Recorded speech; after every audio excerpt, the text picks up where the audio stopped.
Hello and welcome to Mother Tongue, the podcast where modern motherhood meets real life. I'm Marianne, founder, podcast host, and mum of three, and I created this space for all the mums who are juggling it all. From toddlers and tantrums to businesses and burnout, we're talking about what it actually takes to build a life, a career, and a family all at once. Here, you'll hear honest, unfiltered conversations with founders, freelancers, experts, and everyday mums about work, wellness, identity, mental health, relationships, and everything we carry that no one talks about. Hit follow, join our community, We Are Mother Tongue, and tune in for real talk that supports the whole you, because modern motherhood is busy and no one should do it all alone.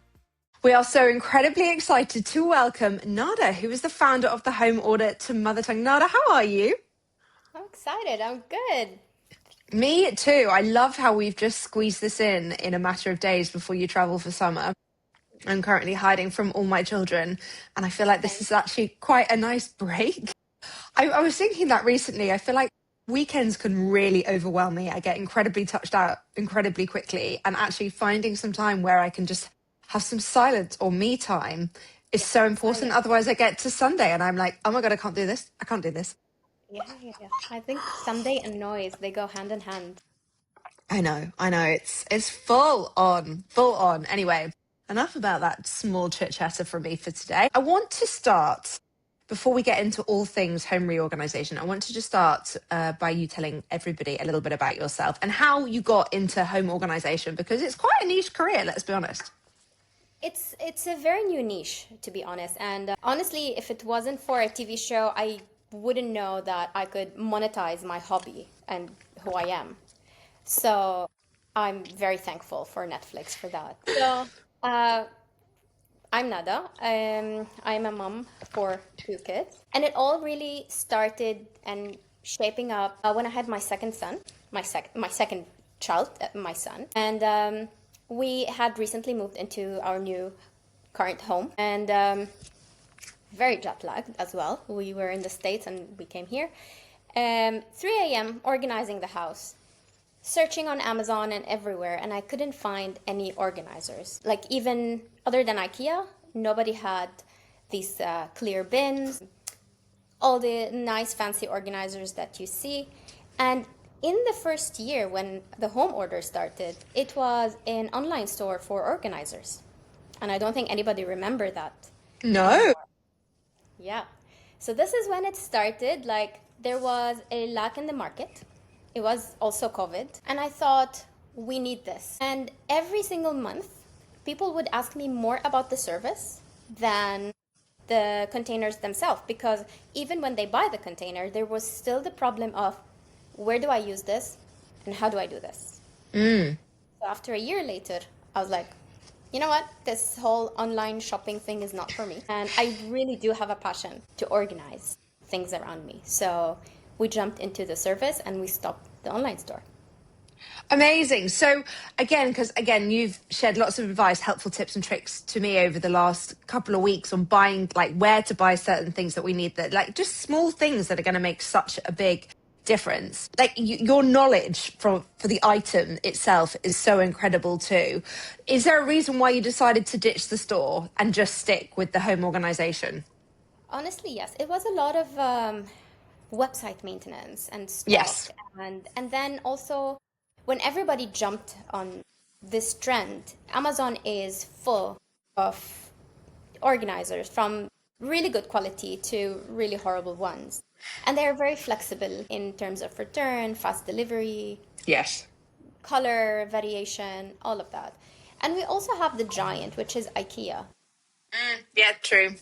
And I love the thing about IKEA is that their collection is the same throughout the years. So if I organize, for example, a playroom, and that was like 9 years ago, and then I had a new baby, then I can just add the exact same containers without having to mix and match a lot. Or if I organize my kitchen, then I can just add jars, I can add drawers. Again, like there's a lot of flexibility in that situation. Yeah. And then all the other stores. So I felt like there wasn't a lot of people doing the service, or they're not doing it the way I do it.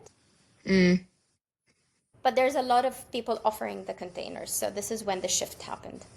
Okay, amazing. And tell me, has organization always been something that you've been really drawn to, like pre setting up the company? Tell me how you used to manage your home. Like, how organized are we talking here? Since I was 8, Oh as my long as I God. remember, that there was a very unique incident when I knew someone put my laundry in my closet, and they mixed up my white t-shirts with different colors, and I was like, that's only for white. Who did this? Please don't touch my closet. You can keep my laundry on my bed, and that's it. That your job is done.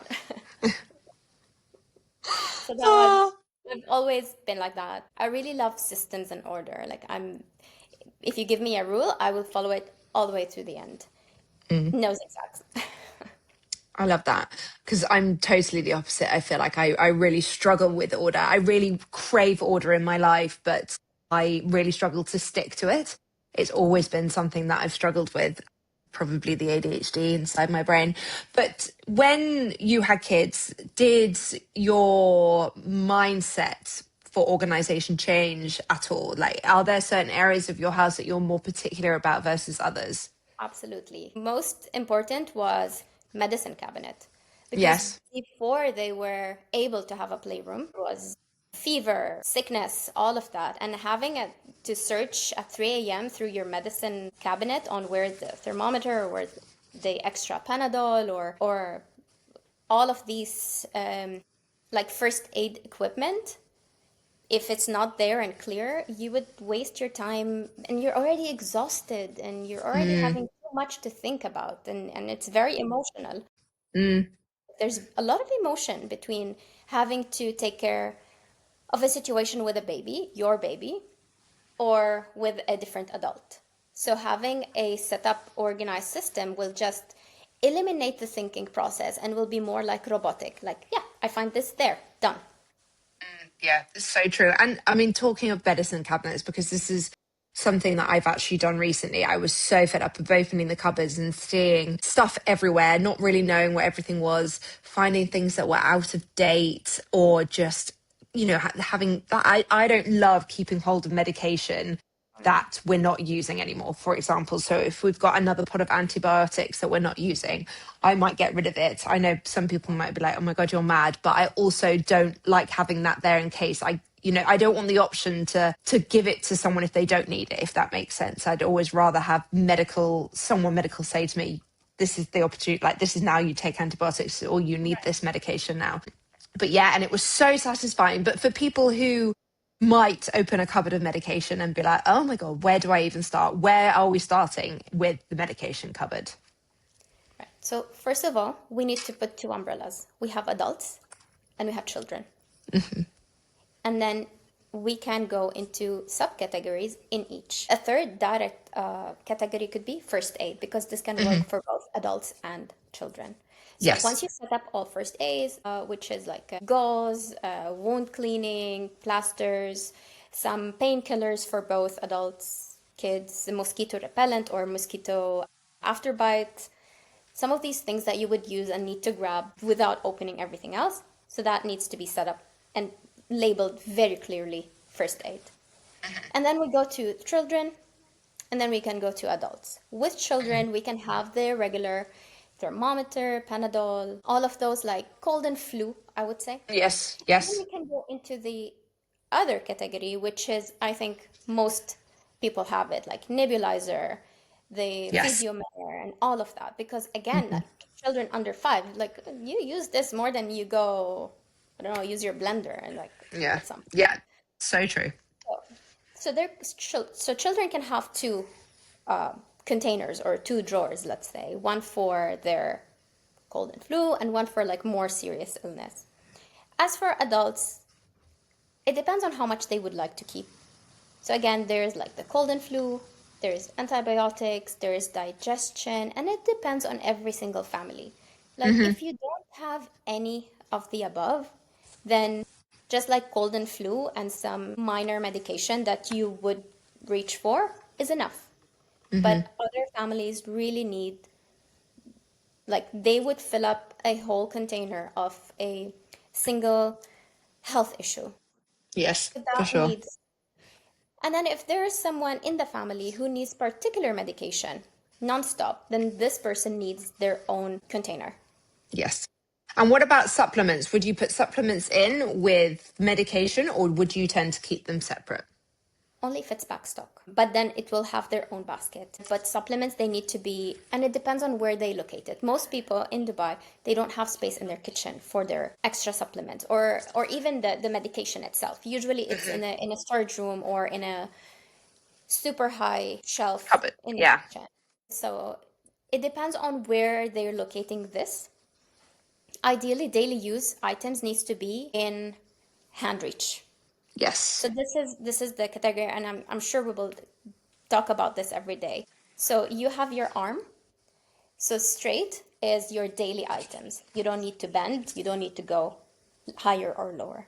Once you go lower without bending, this is something that is could also be daily but less used, or go higher, also daily less used. Once we need to start using a stepping stool or bending all the way down, this is something that would be like a weekly restock or monthly.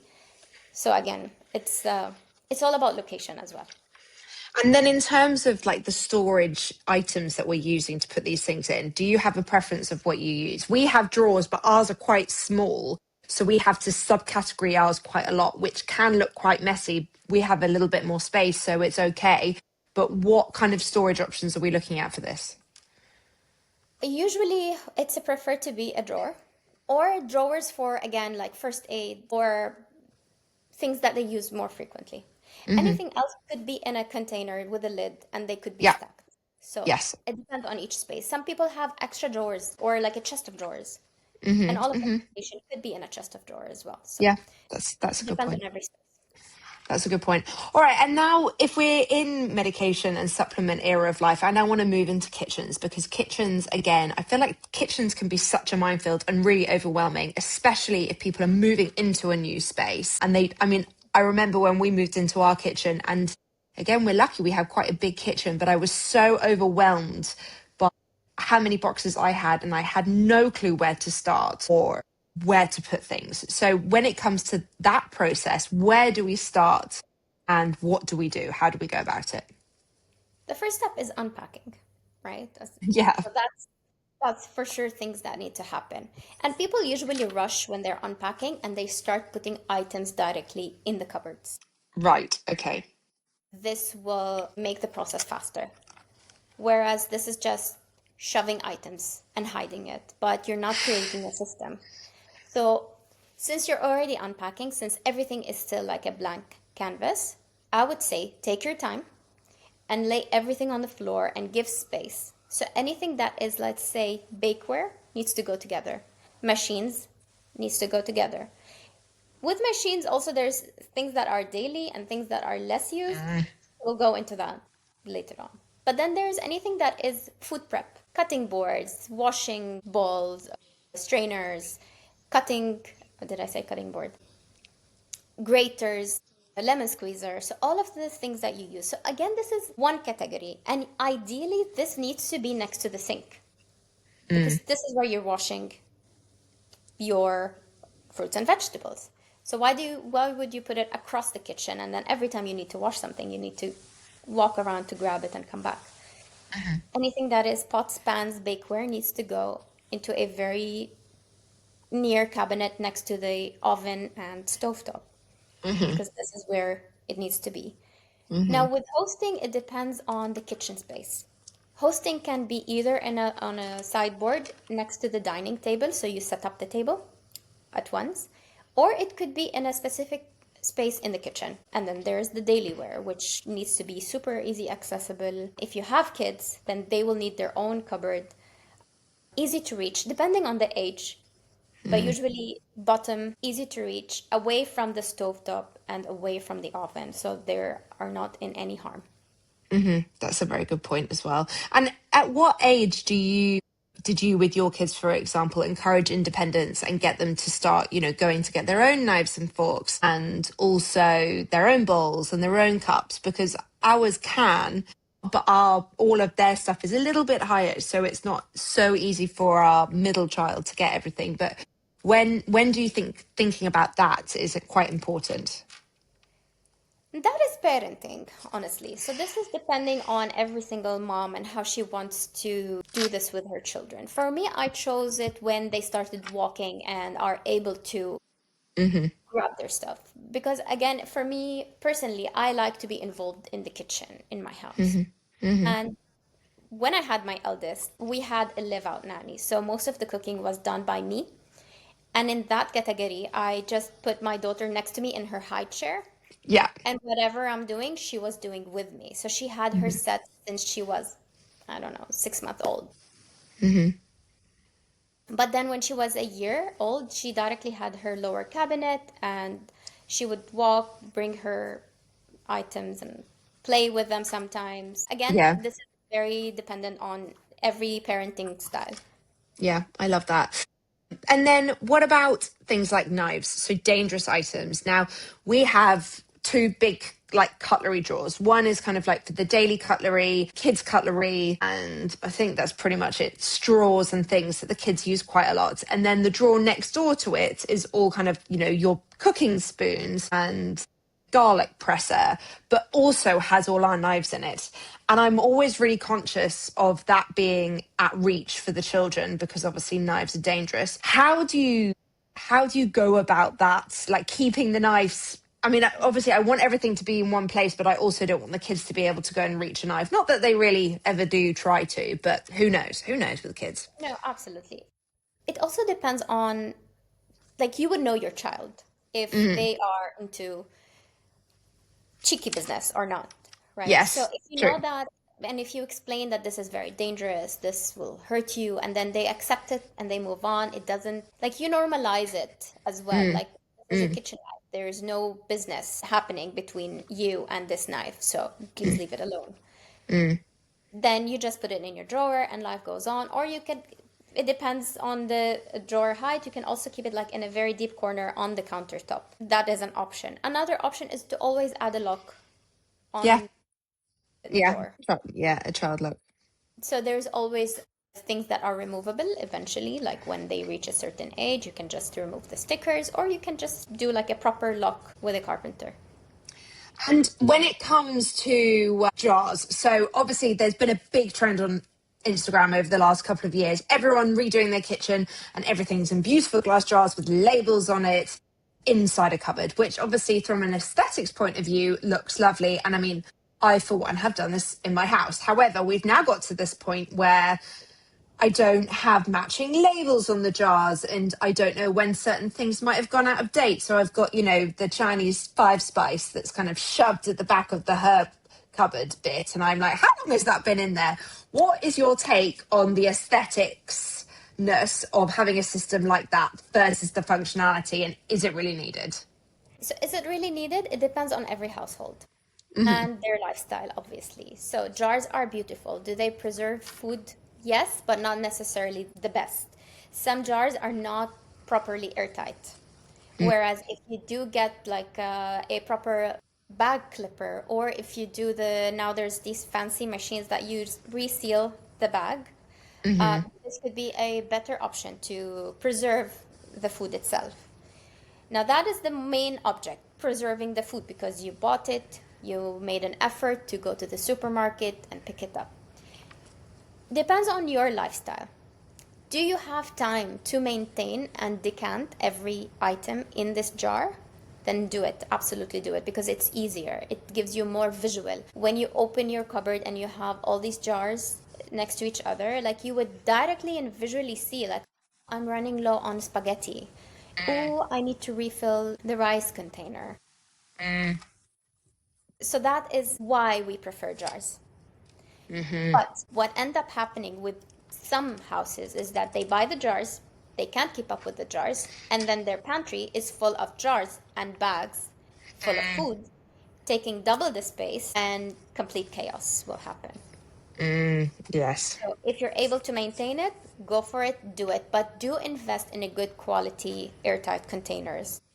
Okay. Don't go for hype.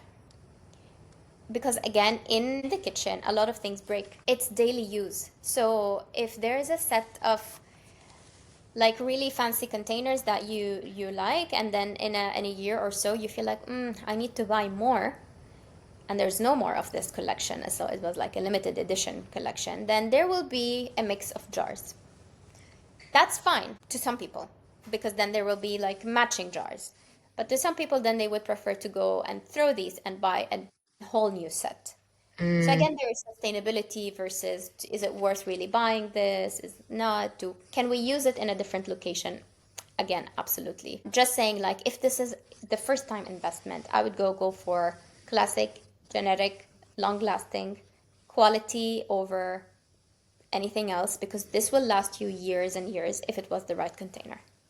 And when it comes to container, where do you personally get your containers from? Can you give us any tips on where to buy high quality containers?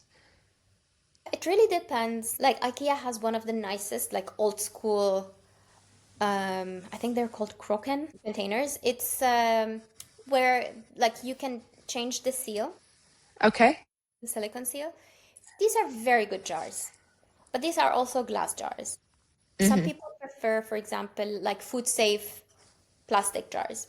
And that's absolutely fine as well. It depends on the person who's handling these containers. Would they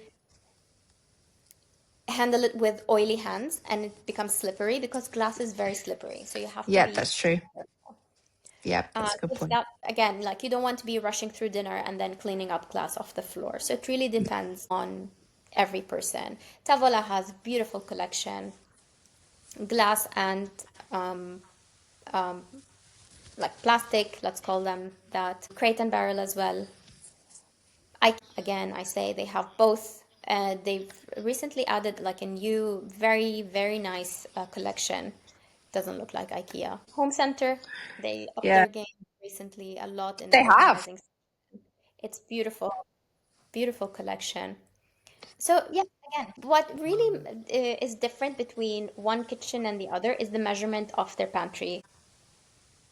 What is the total of, because the total of the ingredients that needs jars, it adds up. That's the thing that nobody goes up front and say it. It really adds up. Like, yes, it could be a 100 dirham jar, for example, for like the highest, let's say, quality. Yeah. But then if you need 20, that's 2,000 just for jars. Yeah. Do you want to Are we invest doing that? that? Yeah. So it depends on every person. Yeah. And then in terms of the labeling, for example, I'm really into prunes at the moment. So I might buy a jar and put prunes on the front, but then in a year's time, I might not eat any prunes and not put there'll be nothing in the prunes jar and the jar is just sitting there. But then the sticker is on and it's hard to get it off. And do you have any tips around labeling, the actual labeling part? Would you say get a different label, or if we're using the sticky labels, do you have any tips on how to get the sticky residue off the jars? Yes. So let's start with the sticky residue and how to remove it. You can always heat it up slightly and peel it off. This usually works on most stickers. Another option is that if you do peel it, use any oil. Usually there is like the branded Goo Gone, but honestly, I prefer to use like edible oil. So I usually go for olive oil or just any regular cooking oil, and I rub it with a cotton pad until it's gone, and then wash it with like warm water, and works perfectly every time. Amazing. Because again, like Goo Gone, it's very synthetic, right? It's a petroleum based. Like I prefer not to use it around children or in Yeah. the kitchen. Yeah. It can be used in other containers, that's fine. In the kitchen, I rather use anything that is more safe. As for the stickers and labels, and I know it's very promoted that you cannot have a pantry without labels. And this is going to come as a shock from me that no, you don't need to label everything. Like if it's something that is seasonal, like for example, I bought dates or prunes or almonds, I can still see what's inside. I would say label things that are really confusing. For example, breadcrumbs and semolina, Yes. flour, and let's say gluten-free flour, Yes. or like any items that are regular or gluten-free. Yes, label that because it's confusing. Cornstarch and icing powder, Yeah. Yeah. You don't want to mix those two up. right? So these are very confusing. In that case, do label them. But anything that is generic, Unless it's only for like aesthetic reason, you don't really need to label that. Okay. Because Okay. people change. Like for me, for example, I usually label for all my clients pasta as pasta. Yeah. We don't go into the subcategory. Macaroni or penne. No. No, because who wants to open 20 different or invest in 20 different types of jars for pasta that they would use one type at a time? Unless they're Italian and this is only what they eat, then fine. Fair enough. Yeah. Okay. That's a good tip. I now want to come on to mistakes and creating systems. What mistakes, what are the biggest mistakes that you usually see in homes that you go to organise?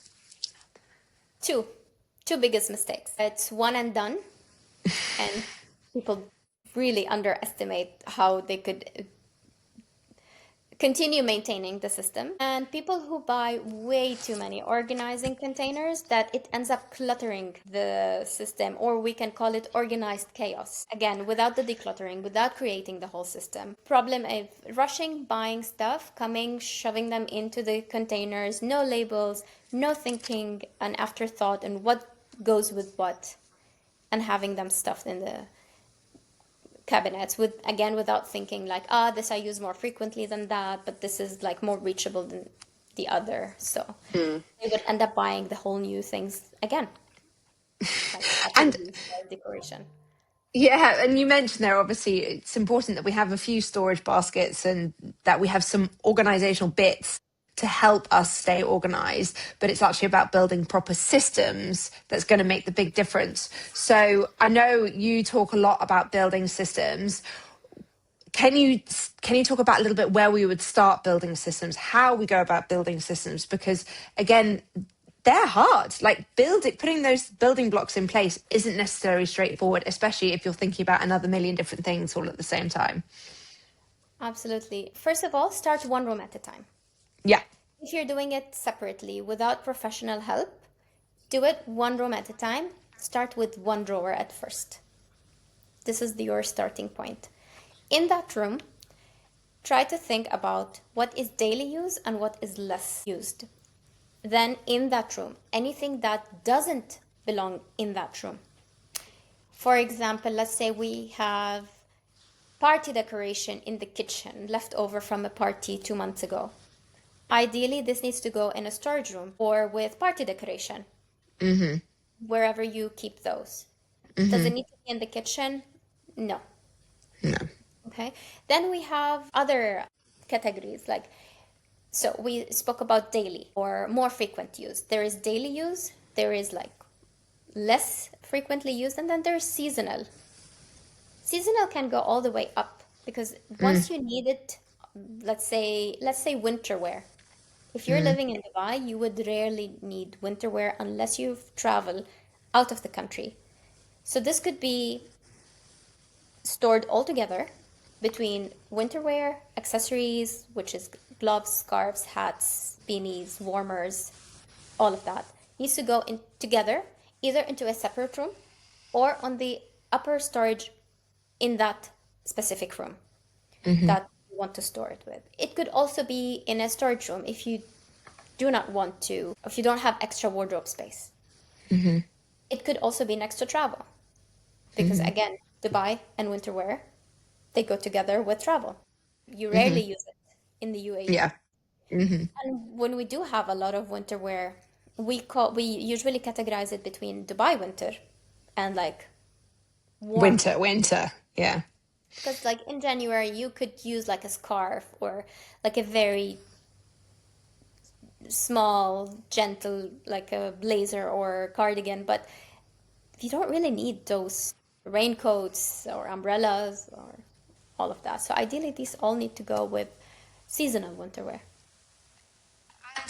Coming on to like other organizations, getting kids involved in organizationals, how can we get them involved, especially in their playroom, for example? So how can we create systems that children are able to follow? And then I want to come on to toy organization because that is quite a big one for us. So let's start with children involvement. Depending on their age, we need to keep it as simple as possible. For example, in their closet, t-shirts with t-shirts, or tops with tops, pants with pants, shorts with short. Subcategorizing comes on an older age when they understand that like this short is only for football versus this short is only for playing outside, let's say. So starting with the very young, and I'm going to start with like the youngest since they start walking around and understanding their area, keep it very big umbrellas and then subcategorize this umbrella every year when they grow older. That's where their closet and let's say kitchen space. In the playroom, it's different because they do spend more time there, ideally. Depending on the age, we need to start thinking about them and looking at the playroom from their perspective and not as moms. So the biggest mistake I see in playrooms is that moms are focusing on how I can make it very aesthetic, that if I sit with them, it doesn't bother me. But ideally, playrooms are not designed for 20 plus, 30 plus years old. So we need to think about it from their perspective. Labels are very important in that age, and clip art is very important. As long as they can't read yet, you need to let them know what's inside that basket or inside that drawer. So a clip art would really help them do that. And the older they grow, then the more complicated the labeling could be.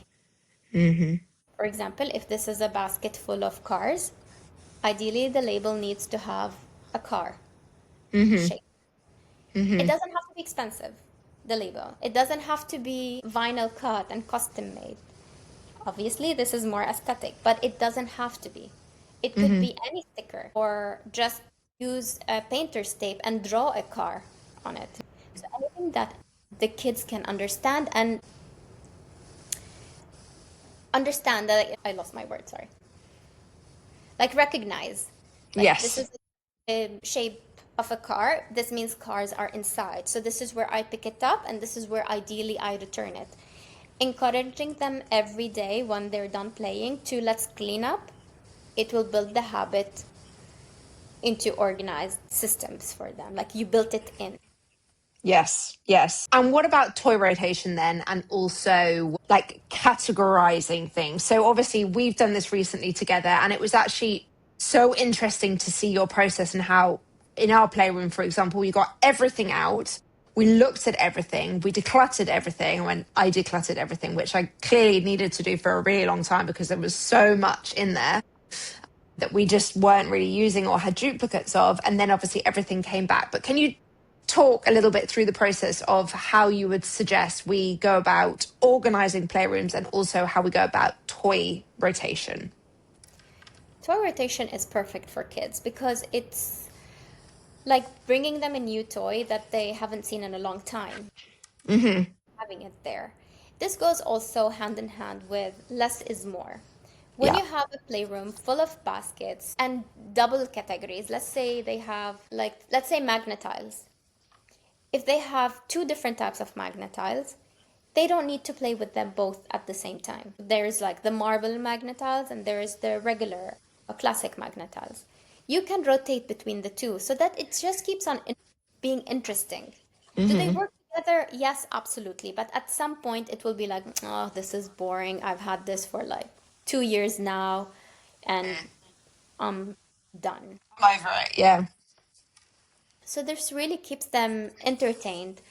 And when we do toy rotation, that means we're having at least half of the baskets easy to reach for them. And this gives them more time and more energy to focus on, I'm playing this instead of like, what do I want to play? You limit their choices, and this gives them more creativity to spend time actually playing instead of just checking different boxes. Yeah. We are really trying to do more toy rotation in our house because I feel like sometimes they do just walk into the playroom and they look around and it's almost like there's so much everywhere that they find nothing that they actually want to play with. So actually giving them less choice enables them to play more, which sounds really weird, but works very, very well. It really does.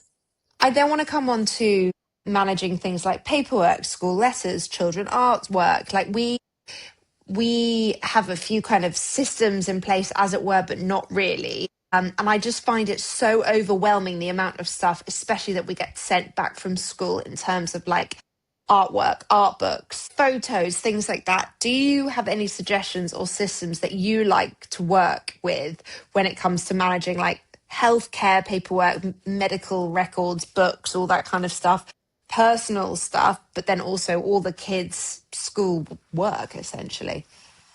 Yes. So we need to divide between the important paperwork and the less important paperwork, which is like sentimental. Yeah. Not that it's not important, but it's not used in an emergency. Yes. So all documents, school certificates, birth certificates, health insurance, title deeds, water bills, or whatever is in a printed paper, these needs to go into the important document section. Ideally, and this is something a lot of people do, like incorrectly, is getting smaller boxes, not knowing that things grow. Like we as an Yeah. adults, more or less, we are done with most of our certificates and health records and all of that. So probably every year we just need to update our insurance or life insurance. And that could be a separate category, which is called insurance. And this could be covered with all the family and by name. But for children, when they are born and when you start receiving their very first medical health book, do invest in a larger folder because things will come in and get slotted inside that folder. So instead of doing and updating the system every 5 to 10 years, let's say, just get a bigger folder with more slips inside, or get the regular folder and just add the documents in it. And this will be for that one person, which is perfect. It's very important to have it subcategorized either by each person or by the type of the folder. So insurance altogether for the whole family. Home could be one separate, which would be home title deeds, ijaris, whatever is needed with this type. Home insurance as well. So all of that could be together, and also like blueprints if you own your house, Yes. interior Yes. design, paint colors. This can Yes. all be together under home. And then we have educational, which could be like primary schools, intermediate schools, high schools, PhDs, masters. Again, depends on every family. So again, it's either by person and you put all of these categories in one for that person, or you do it by the category and each category will have subfolders per person. But it's very important to categorize and subcategorize. And then again, you mentioned the folders here. Are you talking about like a normal ring binder folder that you use? Okay, amazing. That Okay, not could be. overcomplicated. No, I mean, again, keep it as simple as possible. The point of organizing is keeping functional. When I need it, I can find it. Yeah. Usually, people start scrambling around their paperwork if they need to apply for visas or bank loans or new classes that they need to attend. So instead of this panic, I want them to know I have these. It's all under control. Yeah, it's all good. It's all good. Such a good point. Okay, great. I'm definitely going to be doing that this weekend. I want to now move on to summer reset. So obviously we're coming into summer now, and I feel like summer is always a time that lots of people who are staying in Dubai come and look at their house and think, God, what can I do to kind of restart before September hits? Because September to the end of the year is normally so busy for everybody that this is kind of the downtime everybody's always craving. So where would you start when it comes to a summer reset? Like what is the checklist of things that we should be going through to reset our homes? The easiest and first thing they need to go is everything that they kids come back with from school. All of their Yes. notebooks, their artwork, their paperwork. So that alone, half of it, in my opinion, needs to be binned. Yes, You I don't agree really with need that. to keep all of that. Just keep things that truly recognizes their work throughout the year. Do you really need to keep all their math book? Like it's 1 plus 1. They're never gonna look back at it. So my youngest is in year 1, now he's gonna go year 2. We just took pictures of significant work that he's done especially in writing, because this is where you can see the real voice expressing himself. But Yeah. like math and science, do I really need to keep all of that? Like maybe I can leave it for 1 week or two for him to enjoy his work, but that's it. That's not going to be carried on to the next year. Same for artwork, because they send loads and loads of artwork. Anything that is not done entirely by themselves, anything that is, let's say, guided or was half printed for them and then they would just need to do coloring, I don't think this needs to stay. Unless, again, this is something that's very artistic in that paper itself, then you preserve it. Other than that, it needs to go. Then we can go for clothing and that, or storage rooms. Both of them Yes. can go hand in hand. Hmm. For clothing, anything that you feel you haven't worn in a while, and there will be a specific reason for that. Does it not feel good? Does it make you hot? Does it make you cold? Does it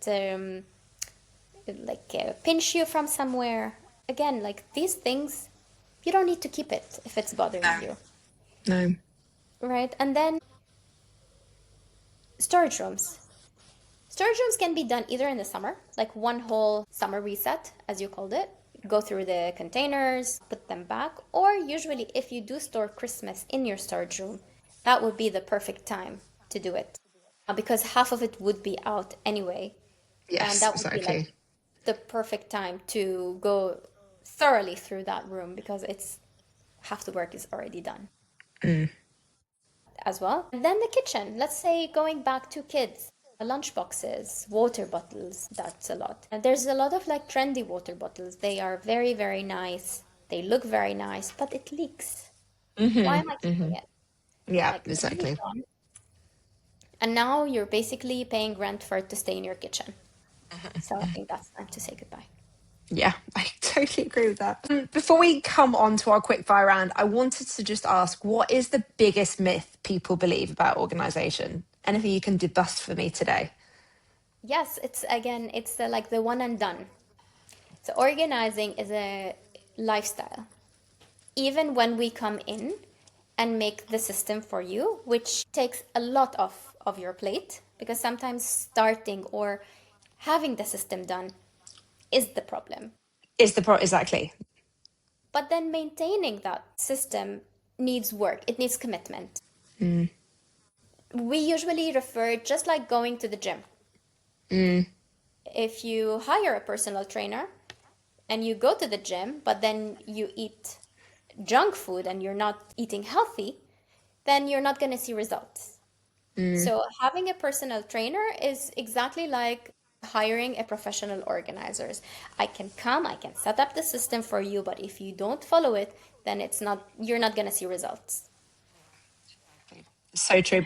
And your systems are easy to follow. I feel like after the process that we went through together, it's not hard to keep everything together, but it's something that you need to check in on weekly, monthly, quarterly, just to make sure that everything is still where it needs to be and the system essentially is still running smoothly, which I don't know about everybody else, but that brings me so much like peace of mind. Just a disorganized house is a disorganized brain, and I feel so much calmer and can work or focus so much easier when my home is calm and organized and everything is where it should be. There's nothing that throws me off more than chaos or mess. Like I don't know what it is, but I just can't go with it. So I totally agree with that. And God, there's just this sense of, I can't even describe the word that once the new systems are in place, it's like an aha moment. You just feel so like calm and like happy about life. It feels like one of those like big tick off the to-do list. And I'm actually so going to do this just before Christmas. I'm going to get you back in to come and go through all my Christmas stuff because I feel like that's needed to declutter for a while. And every year after Christmas, I'm like, I should be doing this now. And then I'm like, oh no, can't do it. Yes, it's a So yeah. tricky time. It's a tricky Oh, time. yeah. Yeah, it is. It Especially is. with Christmas. Like everybody is so excited and it's such an emotional season that everybody Mm. is so emotional to put on the decoration. And then after a month, because now we started decorating in November, Yeah. and then comes New Year and everybody's like, I am so done with Christmas. Just shove it in the box and Yeah. I don't want to see it until December next year. Yeah. So yeah, it just needs the willpower to do Yeah. it. I agree. Right, Nada, are you ready for a quick fire round? Let's do it. Okay. What is one product you swear by? Pan organizer. Coffee or matcha? Coffee for sure. What is one habit that helps you feel more organized or more grounded? 5 minutes reset. What's your current favorite AI tool or app, and how does it help you? I'm very behind on that. Maybe ChatGPT? Yeah, I mean, to be fair, everyone says the same, and I couldn't agree more, to be honest. Yeah. One business or motherhood hack that you couldn't live without?